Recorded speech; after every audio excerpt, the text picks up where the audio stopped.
सुगंधा और उसकी सास कांता के बीच एक अजीब सी जंग रहती थी। ये जंग थी किचन में कौन ज्यादा अच्छा काम करेगा और घर के सदस्यों के दिल जीतेगा।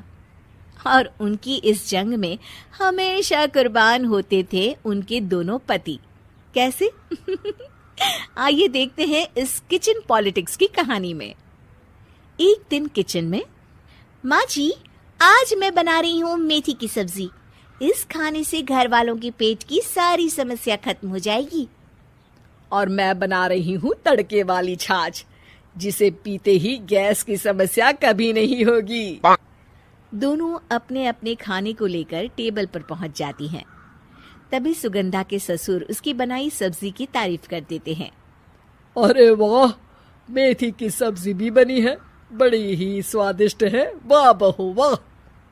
अरे बहू, लेकिन इसमें इतनी सारी मेथी बर्बाद करने की क्या जरूरत थी? देखिए माँ जी, ये तो वो मेथी है जो आप रात में भिगोकर सुबह उसका पानी पीती हैं, और जो मेथी फेंक देती हैं उसी से मैंने ये सब्जी बनाई है। अरे वाह बहू, तुमने तो बड़ा ही समझदारी का काम किया। बस अब क्या था, कांता जी का तो मानो ये सुनकर खून ही सूख गया। वो फैसला कर लेती है कि किसी भी तरह वो अपने खाने की तारीफ लेकर ही रहेगी और सुगंधा को किचन में उसकी कमियां गिनाएगी। कांता फ्रिज खोलकर देख रही होती है और फिर सुगंधा से कहती है, अरे बहू, ये क्या, पूरा फ्रिज गंदा पड़ा है। तभी वहाँ सुगंधा का पति आ जाता है। वो सुगंधा को डांट कर कहता है, सुगंधा, तुम्हें कितनी बार कह रखा है कि वायरस फैल रहा है, साफ सफाई का पूरा ख्याल रखना है, लेकिन तुम किचन में इतनी गंदगी रखोगी तो कैसे चलेगा। सुगंधा सास की तरफ देखती है जहाँ वो मुस्कुरा रही होती है। सुगंधा समझ जाती है कि सास ने उससे बदला लेने के लिए ये सब किया है। दोनों रात के खाने की तैयारी में लग जाती हैं। दोनों ना एक दूसरे की तरफ देखती हैं और ना ही एक दूसरे से बातें करती हैं।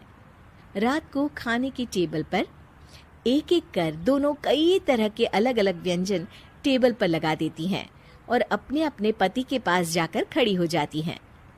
अरे खाइए जी खाइए, मैंने बड़ी मेहनत से बनाया है। प्लेट में वो खाना डालती हैं।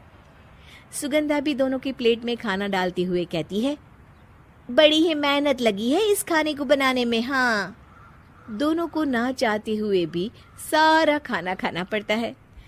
कहीं दही तो कहीं मलाई तो कहीं मसाला। और इन सब के बाद दोनों बड़ी ही मुश्किल से अपने कमरे में सोने जाते हैं। लेकिन अगली सुबह सुगंधा का पति चिल्ला रहा होता है, हाय रे, हाय मेरा तो पेट खराब हो गया, हाय माँ बहुत दर्द हो रहा है। तो वहीं कांता के कमरे से भी कुछ ऐसी ही आवाज आने लगती है। हे भगवान, इस सास बहू की लड़ाई हमारी जान लेकर रहेगी। जाओ कोई डॉक्टर को बुला कर लाओ। डॉक्टर आते हैं। दोनों को देखकर कांता और सुगंधा से कहती हैं, देखिए, आप दोनों इन्हें खाने में हल्का ही दीजिएगा। हो सके तो रात का खाना जल्दी खाया करे और वॉक किया करे। इतना कहकर डॉक्टर वहां से चले जाते हैं। जिसके बाद एक बार फिर से दोनों बहुएं किचन में जाती हैं और खाना बनाने में लग जाती हैं। रात में खाने के टेबल पर दोनों एक बार फिर से खाना लगाने लगती है। पापा जी, मैंने ये पतली मूंग की दाल की खिचड़ी के साथ ये पापड़ और पुदीने की चटनी भी बनाई है। अरे बहू, अभी अभी बेचारे पेट की बीमारी से गुजरे हैं, इतना भारी खाना तो डॉक्टर ने भी मना किया है ना। देखिए, मैंने आप दोनों के लिए सूप बनाया है। और दोनों उन लोगों की प्लेट में खाना डालने लगती हैं। तभी दोनों एक साथ बोल पड़ते हैं, बस करो, हमें माफ करो, हमें नहीं खाना इस घर में ना खिचड़ी और ना ही सूप। हम इंसान हैं, एक वक्त में एक ही खाना खा सकते हैं। बस करो, हमें माफ करो, हमें नहीं खाना इस घर में ना खिचड़ी और ना ही सूप। हम इंसान हैं, एक वक्त में एक ही खाना खा सकते हैं। इतना कहकर वो दोनों वहां से चले जाते हैं। कहानी का अंत। आप लोग उम्मीद कर रहे होंगे कि अंत में सब ठीक हो जाएगा। नहीं जनाब, अगर सास बहू के बीच सब ठीक हो जाए तो आप ये सीरीज देखे ही क्यों? तो मजा लीजिए इस चैनल में सास बहू से जुड़ी कहानियों का, क्योंकि ये ऐसा रिश्ता है जिसकी मिठास उसकी खटास में हमेशा ज्यादा ही रहती है।